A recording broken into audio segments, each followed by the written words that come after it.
Hello and welcome back to another episode of the New Wave Nerds. This week we're back for another discussion episode, but this time we're going to be talking about what we think are the most underrated characters in comics. Comment down below who you think are the most underrated heroes and villains. I'm your host, Brennan Sem. And I'm Shade Sam. Go like and subscribe for more nerd content and commentary, and let's roll that intro.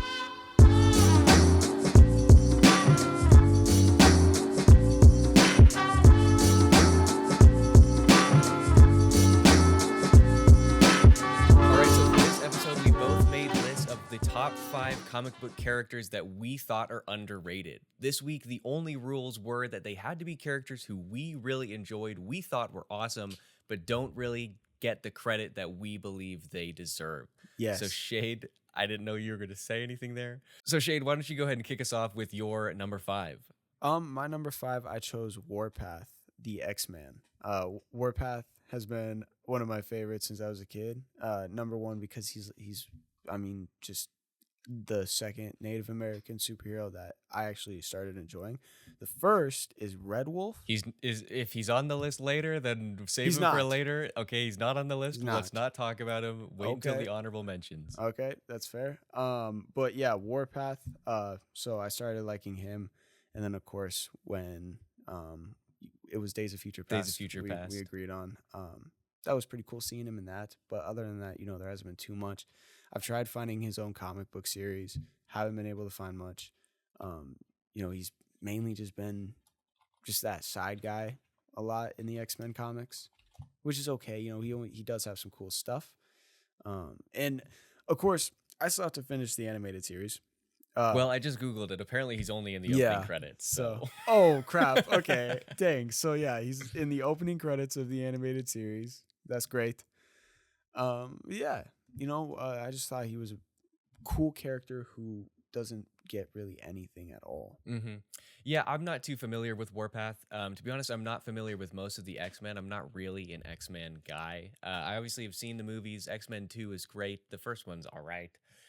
First Class, Days of Future Past, really good.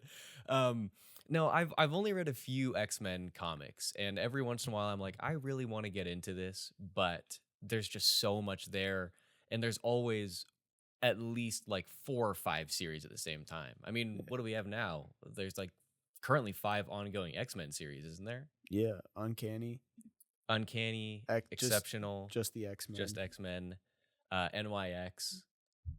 I know X-23 has her own thing going on. Laura Kinney, Wolverine. Yeah, I think there's another ongoing series that we're missing. Obviously, Magic has her own. Cyclops is getting a series soon. Phoenix is, at least she did have her own. They might have canceled it, but she had her own for a while. There's just so much there, and that's just now. Let alone when we go back to like the 80s or the 90s, and oh my god, even further back. But no, I think Warpath's a fine choice. Yeah, Definitely a character who probably should be seen in at least one more thing. He's fun. He has knives, big old Bowie knives. Yeah, Bowie knives, combat knives. Okay, Not a knife guy, but he's cool. I guess I wish he would have more power than just being really skilled with the knives.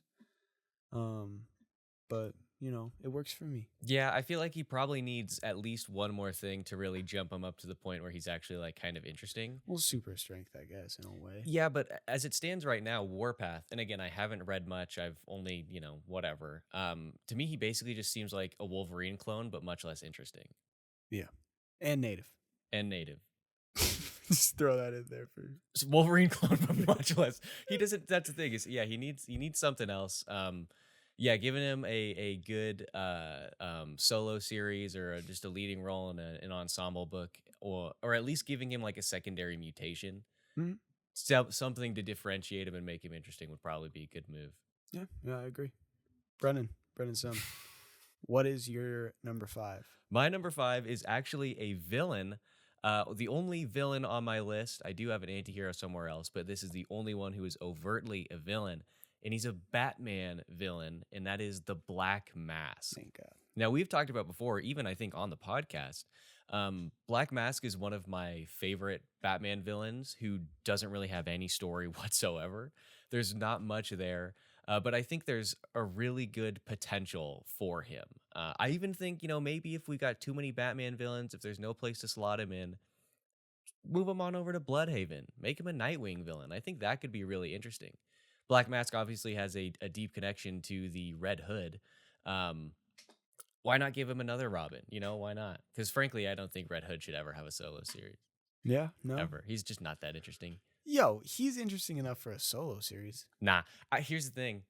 I maintain that after the battle for the cowl, Red Hood probably should have just disappeared completely. Wow. Completely. I think you could have reasonably had him come back for Under the Hood, and then killed him off after that, and it would have been great. Yeah, okay, I could see that. At the very least, Jason Todd, in my opinion, should not in any way be related to the Bat family. What if he just stayed a villain? I'd be fine with that too, but I don't like the sort of rehab that we've given him where he's like kind of an anti-hero now. I don't like where we have the thing where Batman says, I don't like what you do, but golly gee, do you get the job done. I don't like that. Batman should be like, no, Jason, you kill people. I completely disown you. And no matter what, Red Hood should never have the bat symbol on his outfit. He should not, ever, in a million years. Okay. See, I like the bat symbol on his outfit. I don't. Because it's just like, it's just a way of rebellion, I guess, against Batman. If it would be rebellion if he didn't have the bat symbol, but it can't be rebellion if he has the bat symbol because he's actively trying to get back into the family, trying to re-ingratiate himself to the family that he completely acts a part of, who the family whose actions he refutes every time he goes out and fights crime. Okay. But the true act of rebellion would be for him to be like, F you, Batman, F you, Nightwing. Tim Drake is cool. We had a moment after I first came back, but everybody else sucks. I don't want anything to do with you. Whatever. Okay. That would be the true act of rebellion. Okay. All right. That's my thoughts on Jason Todd the Red Hood. Wow. He sucks. Wow. In short, he sucks. All right. Cool design.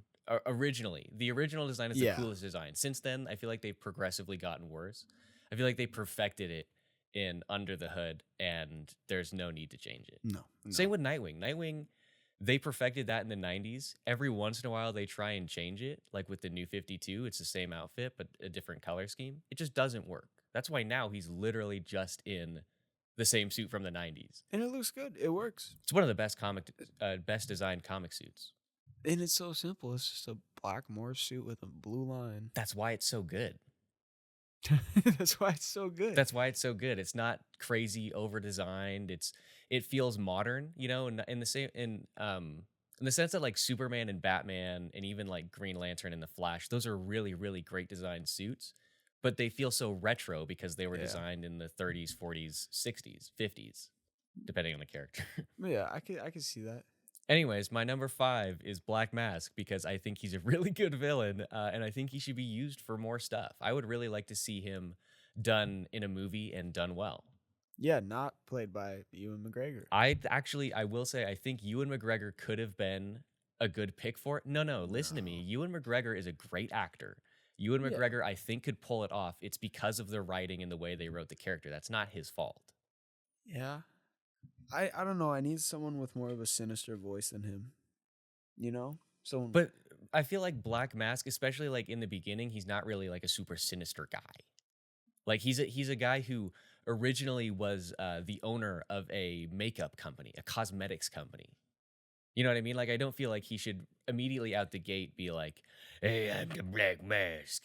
He should sort of be like a sort of, well, kind of like you were talking about for castings for Bruce Wayne earlier today. I kind of feel like at least in the beginning, Black Mask should be a sort of smug, upper echelon kind of guy, and then as he wears the mask and as he descends further and further into crime, he becomes a little bit more psychotic and stuff. But anyways, I don't know. That's my opinion. I maintain Ewan McGregor is not my first choice. He would have never been my first choice, but I maintain that if he had been in a movie that had a solid script, he could have done really good.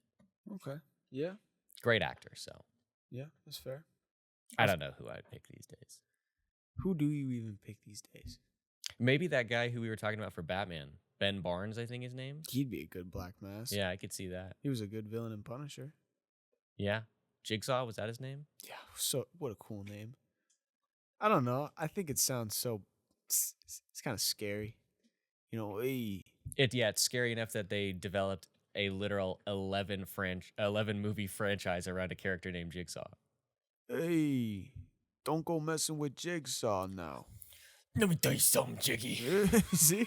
All right, Shayde, let's move on here. Who is your number 4? My number 4 is X-23. 24. Sorry, not 23. 24. I was with you until you changed the number. Really? I don't like X-24. Well, I know. X-24 to me is not anything that is really like, again, well, like we were talking about with Warpath, X-24 is not somebody who's unique to me. Is X-24, is he only called X-24 in Logan? I don't think so. I'm pretty sure. Okay. Well, I mean, he's just not coming up. X-24, let's see here. You vamp and say why you like him, and then while I Yeah, read sorry. this. No, X-24, when I was in high school, after Logan came out, actually, I started looking at, I found out, there was a clone of Logan in the movie Logan, of course. And I found out his name was X-24, so I did some research into it. I found out there was a character in the comics named X-24, to which I thought, and that was Logan's son, because they took, his DNA and they created another gene from it, and boom, we got X-24.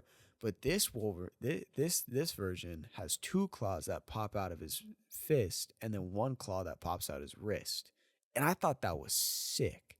So when I was in high school, we had a 3D printer. We had a 3D printer in the library, and I 3D printed Wolverine claws, and I glued 1 to my wrist and 2 here on the glove, not on my actual wrist. And I was gonna cosplay as X-23. I thought he was so cool. He's the son of Logan, and his design looked really cool. He had a cool tattoo up his arm. He's got the mohawk. I thought he was a sick character, and I don't take You're it. not. Yeah, you're not. Those are different characters. Okay, really? Yes. Yes. I thought he was. He is the son of Wolverine, but that's not X-24. Oh, shoot. In the comics, due to a quick Google, there is no X-24 in the comics. He's a sort of mixture between Daken and some robot named Albert. But in the comics, there is no X-24. You're thinking of Daken. Shoot. Yes. Yep. That's who I'm thinking of. Wow. That is who I'm thinking. That's crazy. Anyways. Well, I don't know. I thought he was X-24 still. He was never X-24. Okay, or I thought he was never. And X-24 was never him. Okay. And yeah, X-24 was never him. Yeah, but I thought they were the same person. No, they're not. But I will admit that is more or less a fair assumption, because there are certainly some similarities, and Wolverine in the comics does have like a million kids. I mean, he's been getting around since the Civil War, I just thought since that was Laura's X-23, I was like, so he must be X-24, because I've never heard of X-22. No, that's fair, but incorrect. I haven't read much of Daken, but I really like the Dark Avengers series, and in that, Daken is the sort of Wolverine analog. Okay. Because Dark Avengers is the team that is led by Norman Osborn, and that's Daken there in the classic Wolverine suit. Oh, and I'm pretty sure Bullseye's Punisher. Weird. Or not Punisher. I meant Hawkeye. I was about to say. Yeah, I was. Yeah, whatever. You know what I meant. I gave you the credit though, because I didn't want you to. Yeah, no. But no, yeah. Daken's interesting. A character who, definitely. It's tough because, like I said, there's a lot of Wolverine kids. Either actual biological kids or like clones or whatever. So nowadays, that sort of storyline does kind of feel cliche almost. But if we're picking the quote unquote children of Wolverine, X-23 and Daken are the absolute coolest. Child support must have been insane, There's no way he's ever paying child support. That must have been wild. Yeah, there's no way in a million years. he is ever ever paying. It's Wolverine, dude. You don't think he paid child support? Not once, even when he was a teacher. No, never. Never. Wow. He's a literal animal who has lived in the woods for hundreds of years, dude. He's not paying child support. That's fair. All right. Well, is Wolverine paying child support? No. You answer in the comments right now. Yes or no. We'll leave it up to the fans. No. Wolverine doesn't even like bother to actually care for his kids who are immediately in front of him. So no way is he sending money across the country or to a separate country if they're back in Canada. Or I guess Dawkins was in like Japan or whatever. Yeah, I mean, he sleeps in the woods. I feel like he doesn't really, there are times where he doesn't care about money too much. He's just like, they can have it. He probably doesn't have any money. How does He sleeps in the woods. He doesn't need money. How does he get cigars? Steals them. He's the best at what he does, and what he does is not nice, okay? He doesn't pay for cigars. So he's the best at stealing? He's probably pretty good at it. Yeah, he's definitely really good at it. Wolverine is not really a hero. No, I know. He's much more of an anti-hero. That's why it's fun to see him paired up with Spider-Man, who's the epitome of the Marvel superhero. That's true. Yeah. And also, they're the two like most popular Marvel characters. Yeah. They were. I mean, with the MCU, that's changed a bit. Oh, I can't wait to see the X-Men in the MCU. We're not going to get into it. We can't. That's my fault. I brought it into it, but we're not going to talk about the MCU right now. All right. Brennan, who's your number 4? I wanted to build it up. It's just you and me here. There's no need to build it up. Okay. My number 4 is a character who I really only started enjoying in the past couple of years. Well, actually, it's probably been about a year and a half maybe now, but I've really started to like her. She's great. A character who has such a convoluted history that it's super difficult to actually read anything about her. A million origins. Probably one of the most retconned characters, and that is Donna Troy. I was like, who is she? See, that's how you build it. Because I was like, you were like, tell me now. No, Donna Troy I think is really, really cool. Her costume is absolutely amazing. Well, she's had a bunch of costumes, but specifically the black one with the stars over it. It's so great. She's gone through multiple identities. She was Wonder Girl. She went for a little while as Troya. She was a member of the Dark Stars. She's probably the second best leader of the Titans behind Dick Grayson. I think Troy is really, really cool, and I would like to at some point, and I seriously doubt that they're going to do it, but I would really like to see her get her own solo series. I think she is a strong enough character to lead it, but they just need to decide what direction they're going to take her and stick with it. Okay. Because like I said, that's the problem with her history. There have been so many retcons. It's been changed so many times. She's gone all over the place. And to be honest, right now, I don't even know what the canonical origin for her is. Because for a while, she was just a regular human baby whose parents died in a fire, and she was taken by Diana to Themyscira. She was hit with the purple healing ray, and that's why she's super strong, powerful, and can fly. And then there was another time where she was Diana's sister, and then she was Diana's cousin, and then she's just a regular Amazon. They go back and forth, and they even tried to explain it away once by saying all the reason that there's so many origins is because she was cursed by a witch. It's so convoluted. What a horrible day to be a baby. Your parents die. You get taken by a flying woman and then blasted with a green ray. Purple. Sorry. It's in the name, the purple healing ray. First of all. The purple healing ray. One might argue that was the best day of her life. She may have lost her parents. I'd be so scared. But she was taken out of a, horrible tenement building and taken to literal paradise. Also, she's, I think, she's been married and she had a kid, and both her kid and her husband have died. She's married? Not anymore. Her husband's dead. All right. We're good. No, but she also dated Kyle Rayner, so, yeah. It's Kyle. She's not Kyle's true love, as we've discussed. Maybe we have discussed this on the podcast or not. Kyle's true love is Jade. Yeah, I think we have. Is that the girl who died in a freezer or a fridge? Nope, that's Alex. Yep. That's Alex. Rip Alex. R.I.P. Alex. Didn't even make it through the first 10 issues of Green Lantern. Yeah, dang. But That's sad. that's Kyle Rayner's Uncle Ben moment. Yeah. That's his Thomas and Martha Wayne moment. That's his. It's a really messed up moment. At least Uncle Ben just got to give off his final words. He laid there. He had the bullet wound, and Uncle Ben died in the street like a dog. It's not that much worse. They're pretty bad. Bro, she was in a freezer. Okay. Was she cut up? Nope. How was she? She was chunched. That's horrible. It's really bad, dude. It's a horrible way to go. But I will say, it did lead to a really nice moment for Kyle Rayner later on when he finally defeat the villain. He cleaned out his fridge? He started cleaning out his Nope, fridge. when he beat the villain who shoved her in the fridge.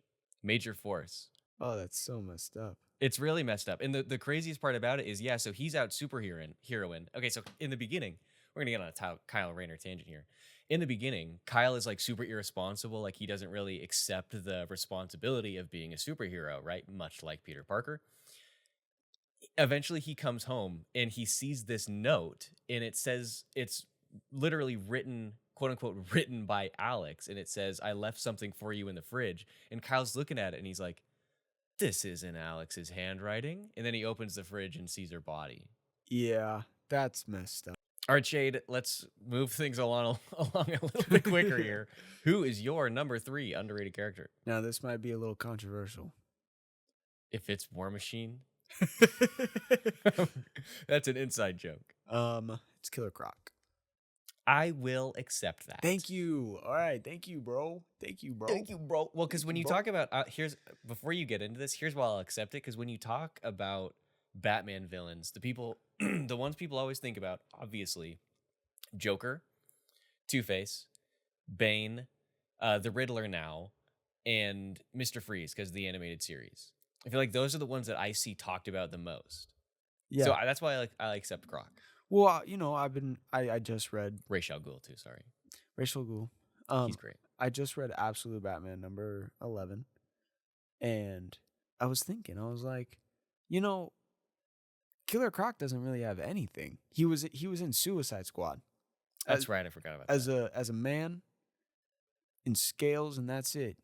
Yeah, but he was great in Arkham Asylum. He was phenomenal. He was in Arkham Asylum. Okay, so yeah, he was in Arkham Asylum. He was in the DC animated movies, couple of them. One of them, he was just in there as like, Batman just brought him a cake in the sewer, and Killer Croc was like, "Thank you," and like walked away, and so I mean, I don't know. I would like to see more Killer Croc, especially in the DCU. I would love to see a Killer Croc done, a good Killer Croc, a Killer Croc who looks like he could be C. Bumstead with a tail. Yeah. You know what I'm saying? It's a weird comparison, but I get what you're saying. I think Killer Croc, yes, I also would like to see him. I think he's really good. There's nothing, and I always go, whenever I think of Killer Croc, I always go back to the Arkham Asylum game because the actual scene where you fight him, that whole sequence in the sewer, made me so mad. Mm-hmm. It was very difficult. I was a child the first time I did it. It was so hard. And then even in the beginning, even now, like I've played Arkham Asylum maybe 4 or 5 times now. In the beginning, when you first get to the asylum and he comes up the elevator and he's like, "I got your scent, Batman." That strikes fear into the hearts of men. Yeah, I actually have a rage story about Killer Croc, but it was Arkham Origins. He's in Origins? Yeah, I really don't remember that. That's one where it's like snowing a lot, and who's the villain of that? I think Black Mask is Arkham Origins. I was gonna say Black, but I think it's snowing in Arkham City too. Oh shoot, okay. Well, I think I am thinking of the right one, but I know there's a part where you have to fight Killer Croc on a rooftop when it's snowing, and he throws these barrels at you, kind of like Donkey Kong. And I remember I had an Xbox at the time, and wow, he looks a little silly right there. But looks like you a little bit. He like basically would throw these barrels at you, and I had an Xbox, and I kept dying, and I couldn't beat Killer Croc, and I broke my controller. That sounds like something that you would do. Yes. Apparently, he's in every single one of the Arkham games, at least in some capacity. Arkham Asylum, City, Unhinged, which I don't know what that one is, Origins, and Night. He's also in, he's mentioned in Suicide Squad. Oh, okay. He's not in Gotham Knights, actually, though, so he's not in that one. What's Gotham Knights? What? Forget it. What? I definitely want to play that at some point. For no other reason than to see if it's actually as bad as everybody says. I bought that when I was in college because I was really excited to give it a shot. Because, you get to play as Red Hood. That's so cool. I know you can do that in Arkham Knight. Don't roll your freaking eyes. I just did. Oh, pal. I don't know. Apart from Under the Hood, Arkham Knight is probably one of the better Red Hood stories because it's literally Under the Hood, but it's like reskinned. I don't like the design they did for him in that game, though. For Red Hood proper or for the Arkham Knight? Arkham Knight. I love Red Hood proper. Just a classic leather jacket, cool red helmet. You don't like that design? That's Arkham Knight. I'm talking about the Red Hood DLC in Arkham Knight. Sorry. Okay, I'm pretty sure I said never mind. Sorry. I was thinking about the Red Hood DLC. There we go. That's what I'm talking about. Oh yeah, and you know why it's bad? Because he's got the bat symbol on there.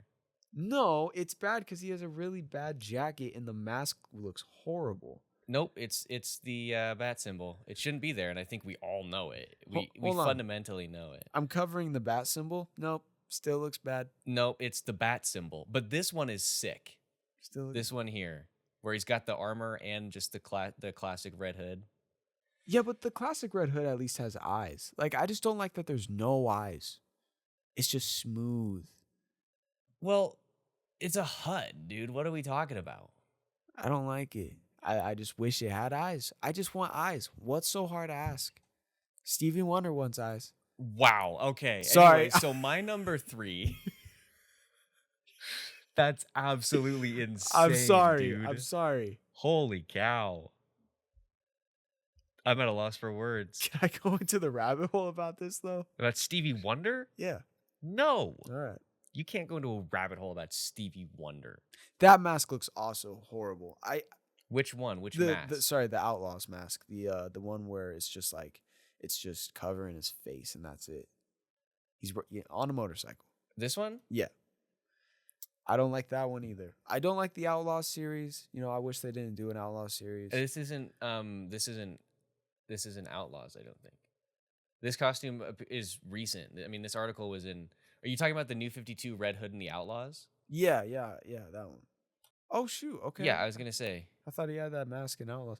That's a cool. The one where it's cracked and showing his teeth is really cool. But still, that's I'm pretty sure that's a tie-in issue. The cover of a tie-in issue for Death of the Family. Oh, cool. All right. Speedy's pretty cool. Sometimes. All right, so sorry. Yep. Speedy sucks. The best version of Speedy is in Young Justice because you basically never get to see him. Oh, okay. Yeah, that's fair. Also, he's Arsenal. Who's Arsenal? Speedy. Speedy becomes Arsenal. Pretty sure he's been Arsenal longer than he's been Speedy now. I could be wrong about that. Oh. I don't know too much about him, but when I watched him in Young Justice, he was cool. Brennan. It's because he's never there. My number 3 is another character who I have a lot of fondness for. I've talked about a lot. I did a whole episode reviewing her most recent comic book series. She's got a recent one-shot out that I really want to read. It is Zatanna, the magic user. I love Zatanna. I think she is so cool. She's criminally underrated. She deserves way more solo series. She's had I don't know if she's actually ever had an ongoing. I think they've just been miniseries. But the Jamal Campbell 5 or 6 issue series that came out or finished this year, phenomenal. I love it. Zatanna's great in Young Justice. And I think she's a character who would be super easy and would be super cool to see in live action. Yeah, she would be cool. Yeah, we're not going to go into that aspect of it too much right now because that is going to be the subject of our New Wave Nerds Extra available over at our Patreons. That's patreon.com/New Wave Nerds. You have to subscribe there to listen to that. And over there, we're going to talk about which of the characters on our list we would most like to see adapted or readapted in live action in the future DCU. Yes. Yes. And I feel like the DCU could be really good with our picks and our opinions in there. So make it happen. Yeah, make it happen, Please. Jimmy. James Gunn.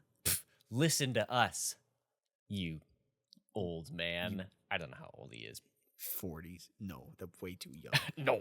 To 50s. All right. Anyways, if you want to hear that 59, you're going to have to go ahead and head on over to patreon.com/newwavenerds.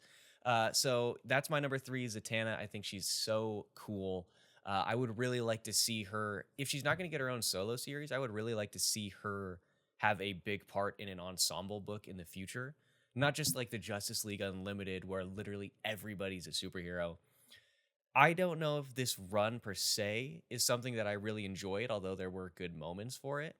But I like the fact that in the New 52, we had an ongoing series called Justice League Dark, which was just a bunch of the magic and spiritual based characters from the DC universe forming essentially their own version of the Justice League to combat magical threats. Cool. I would like to see something like that come back. I think that would be awesome. No, that would be really cool. Get to see gosh darn it. Gosh. I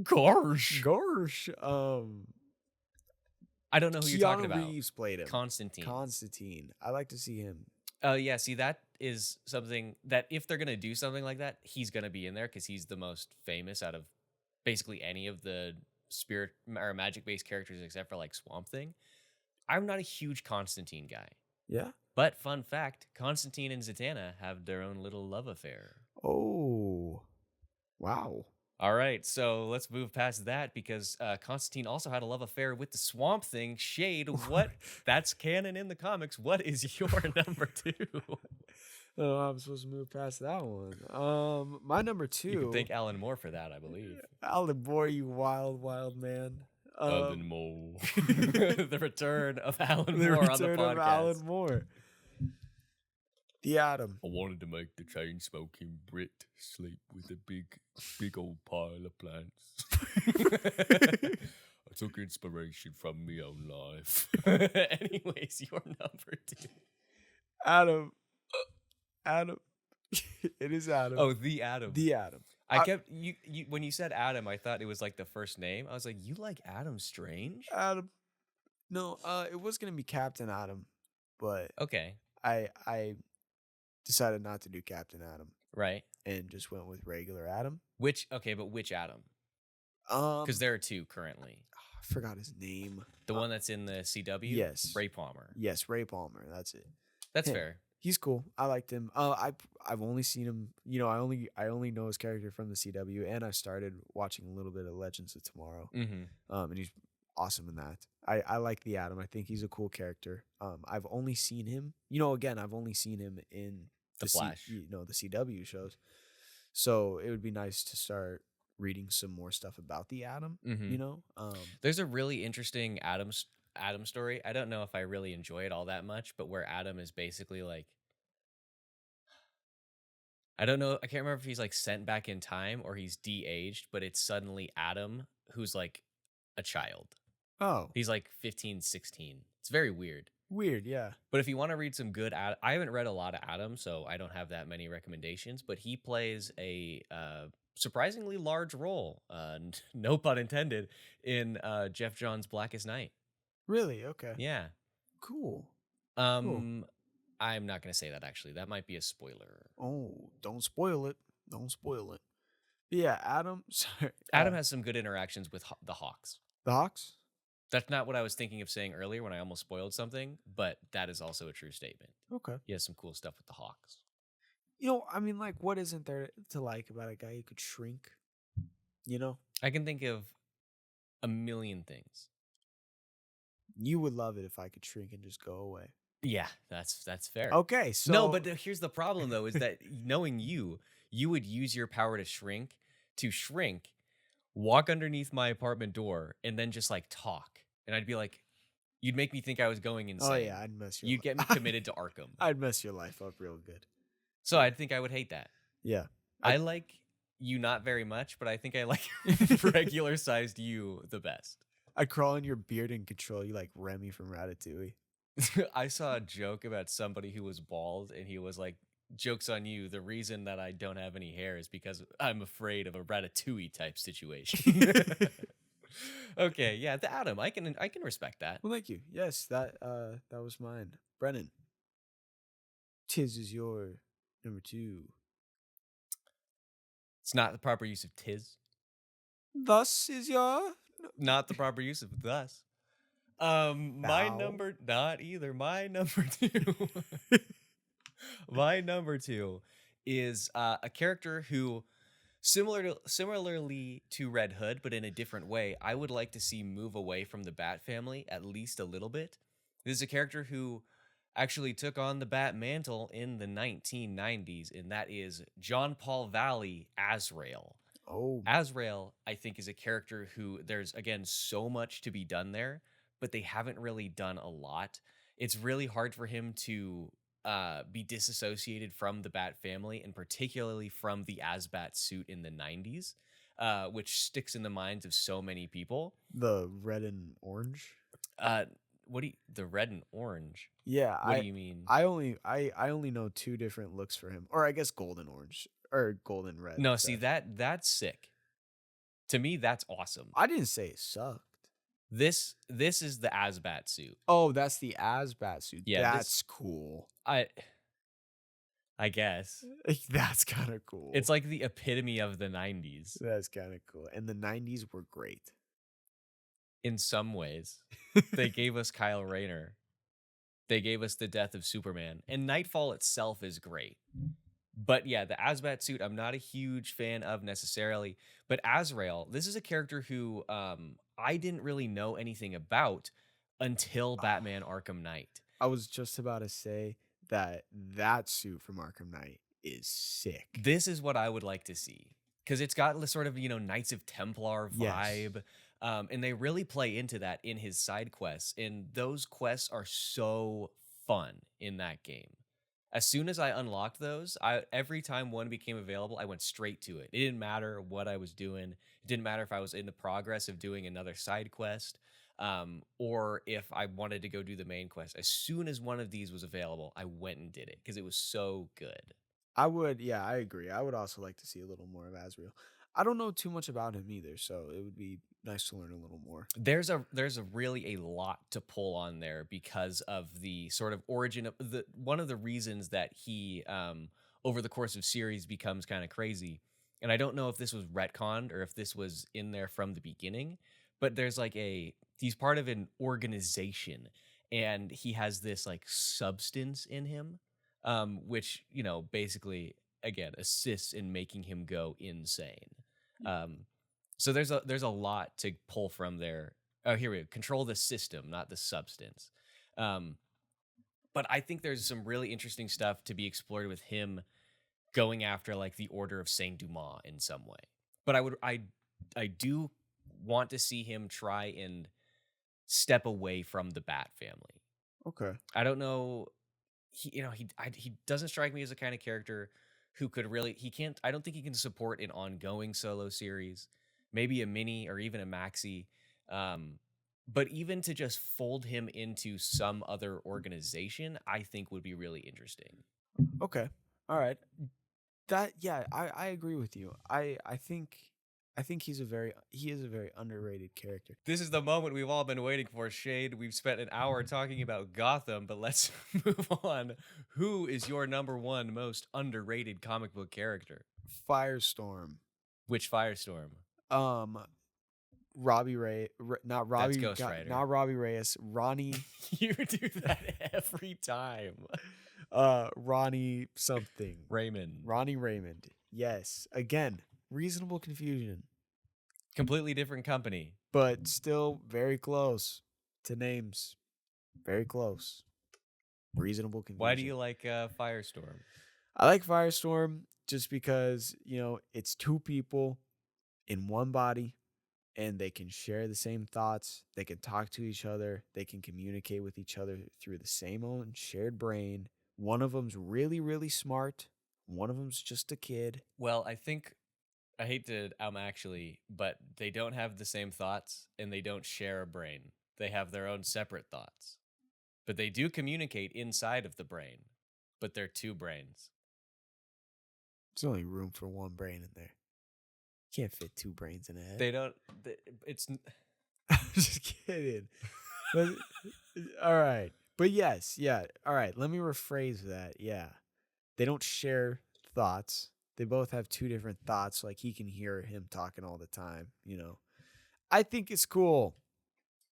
Just like you brought up the fact, you know, last time we talked about Firestorm, how he can like take apart the atoms or something. we didn't talk about that on the podcast though. And the other day and rebuild it. God, you're turned facing me so much. I just realized, dear Lord. Sorry. And it like here's the thing. And it's so comfortable. And he can like, so let's say I took you for chance. You know, I took you. I don't know if he can do people like that. Let's say I took that laptop then. There's no laptop over here. Let's say I took that monitor then, huh? And I take it and I turn it into a dog. I don't know if he can do organic stuff quite like that. I turn it into a book. Just a book. All right? You could have gone super easy and been like, I could turn it into sand. Yeah, I guess I could have. I could turn it into a rock.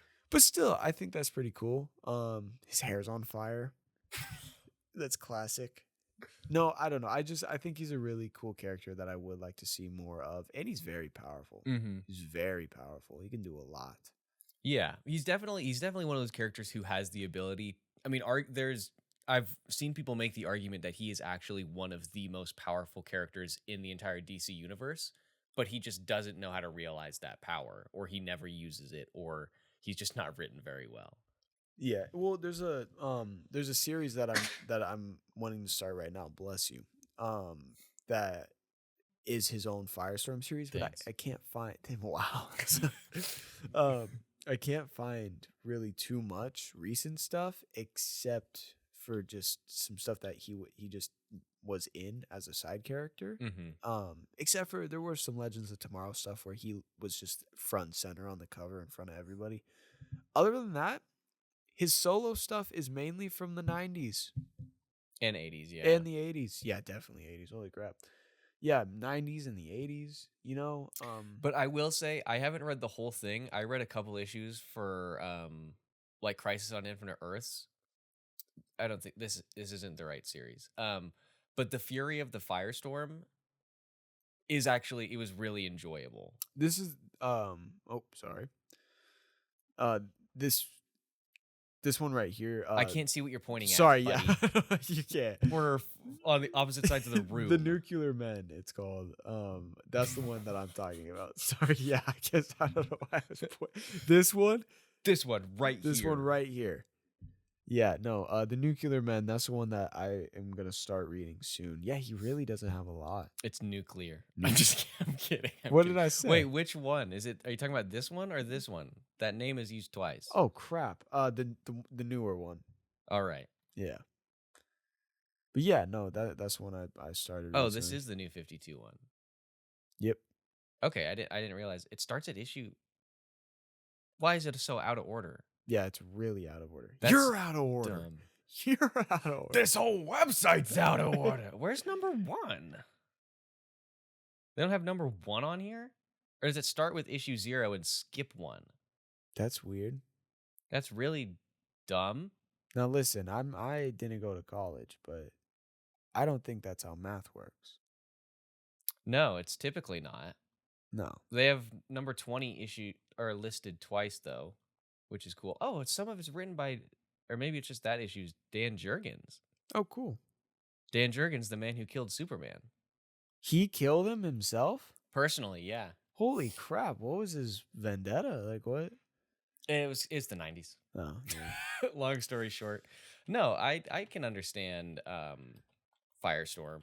I would never personally say that because my view of him is so colored by the Flash show, and in that, you know, he's fine. Yeah. but I don't really like either version of him when he's with Ronnie or when he's with Jackson, whose first name I don't remember. If you people cannot tell, you people, Wow. sorry, didn't mean to Oh no, insult this you was guys the like right that. series. It's just it was listed backwards again, and I didn't notice, so that's why. What? Anyways, I don't know why it's doing that. Oh, maybe it's because the setting is on newest Setting? What setting? or the filter. Why is it? Why would it do that? It's so weird. Anyways, Yeah, yeah, no, that's weird. Um, if you guys cannot tell, I currently am in love with the Flash show. oh no wonder it's good. It's written by Jerry Conway. So that's why I said Adam and Firestorm. Big reason. I'm falling in love with both of them. Yeah, that's fair. They're fine. They're pretty cool. They're fine. I will say, yeah, if you're looking for something fun to read for Black Adam, not Black Adam, that's a completely different character. For Adam, why did I say Black Adam? Was he on a cover that I just flew past? You thinking of DeWick the Rig Jixon right now? Well, I would like to change the hierarchy of power in the DC universe. Don't know what I was saying. Oh, if you're looking for something good for Adam to read, I would definitely recommend Blackest Night. He's one of the main supporting characters in that. Cool. Okay. It's got good moments for him. Actually, great moments for him, for Barry Allen's Flash, and for Firestorm. Cool. Firestorm has some wild stuff going on in that series. Okay. Cool. Yeah, no, that's fair. Brennan, Shayde. Big B. What's your number one?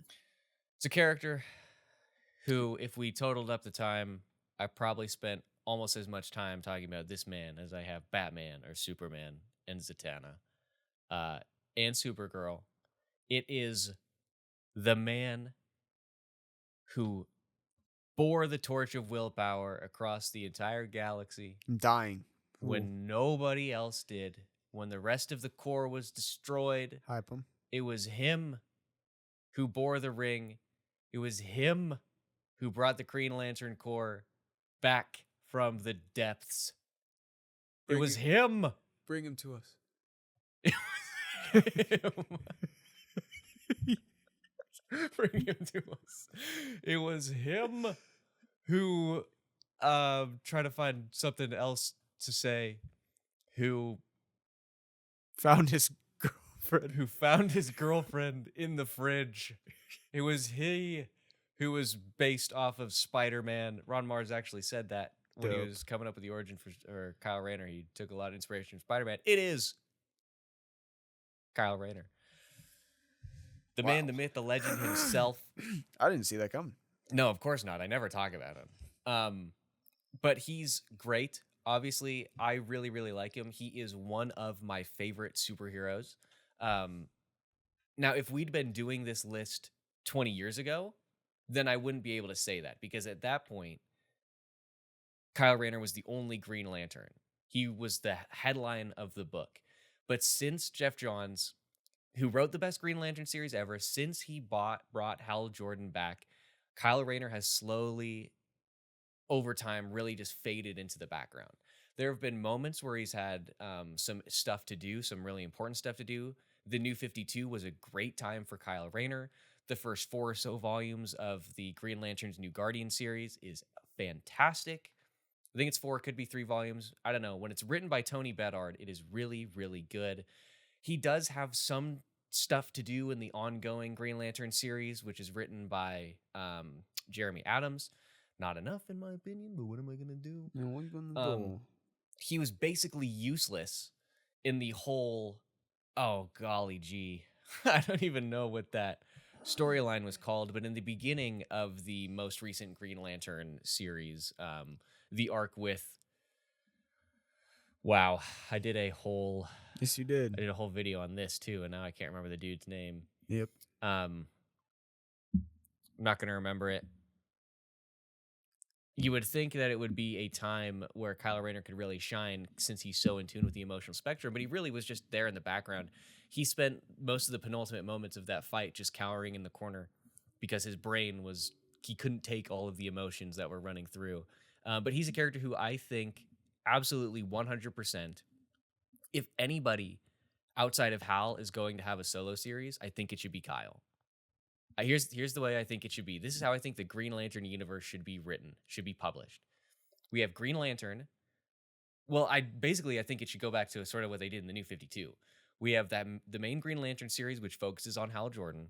We have the Green Lantern Core series, which is Jon Stewart and Guy Gardner. You wouldn't think that they would work well together, but they have such great chemistry. They work phenomenal. It was the first Green Lantern series I read that I really enjoyed. And then you have a solo Kyle series, where Kyle is the thing. I think the thing with Kyle is you just send him off somewhere far away in the galaxy by himself. I think that's where Kyle does his best because, again, when he was conceived, he was the only Green Lantern. He was a solo guy. And so to put him back in that way, I think would be really interesting. Yeah, okay. I agree. He's very underrated. He deserves something. Definitely deserves a place in the DCU. But we'll save that. Yeah, I doubt it's going to happen though. But we will save that. But here's the reason that why I feel comfortable. I think I don't know if you can argue to put any other of the main Green Lantern, the original 4 Green Lanterns on this list. You could put any of the new ones. You could do Simon Baz, Jessica Cruz, Joe, or Kelly, but I hate Kelly. She's terrible. She's so annoying, dude. Kelly Quintella, I think is her name. She's so annoying. Okay. I know. And but Kyle, of the original 4, Kyle is the only one who I think you can reasonably include here. Because if we're having a conversation, say you're not a comic guy, maybe you know the movies or whatever, you know Superman, Batman, but that's about it. If you ask me who my favorite character is, and I say Green Lantern, they're gonna say, "Oh, really? Like Ryan Reynolds in that movie?" And I'm gonna say, "Oh, well, a different Green Lantern, not Hal. He's cool too, but not quite." They're gonna say, "Oh, well, if you're not a huge comic fan, then you're not gonna probably know who this guy is, or unless you watch a Justice League animated series." Anyways. You might say, "Oh, okay, Jon Stewart, he's pretty sick. I like him." And I'm like, "Well, no, I like Jon Stewart too. But that's also not who I'm talking about."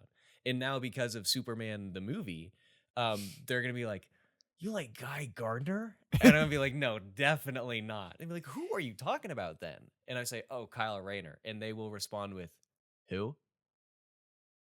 Who? Who?" That's been Kyle's fate since about 2004. Yeah, he deserves more than that. It's messed up. It really is. He's such a cool character, too. And he has a cool mask. Well, and he's the first Green Lantern character to fully master the entire emotional spectrum. Yeah, but that doesn't matter. You don't matter, dude. What the hell do you mean? That doesn't matter. Clearly, they don't care. You don't know what you're talking about. Whoa, where has he been? Whoa. He's been there, bud. Where? He's been there. In the shadows? No, he's there. Hiding? He's there right now. Okay, so here's the thing. In the current Green Lantern series, basically all of the central power batteries were completely destroyed. They were completely destroyed. And so they eventually found the Book of Oa. And I'm not going to get super into this now. They had the Book of Oa.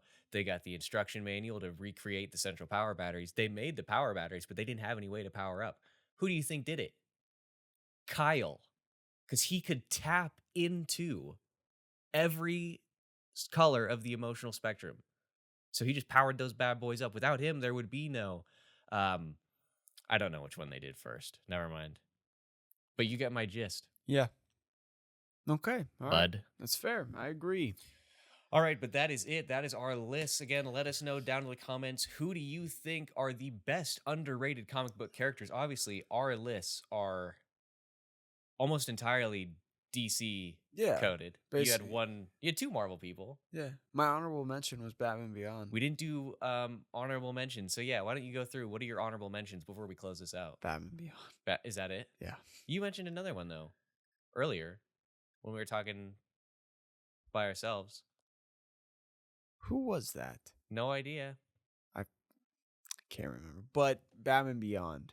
Yeah, he's great. And I think he's underrated in the fact that, yes, he's got one of the greatest dang animated shows of all time. Well, but where's he been? I'm surprised they haven't done like another season like they did for Young Justice. Well, yeah, that, or they even had that that test footage for that animated movie that they were going to do in the style of Spider-Verse, which I thought was a moneymaker idea right there. And the look of it already got so much so much hype. Oh yeah. You Well, I know, mean, so yeah, Batman Beyond, it would not have made as much money as Spider-Verse. Mm. But I think if they'd made it, it would have been easily the highest grossing animated DC movie ever. It would have been a very big deal for fans. Oh yeah. Mm. I think it's big enough that it could have warranted a theatrical release, which they don't normally do. No, but it would have been so cool if they did. Yeah.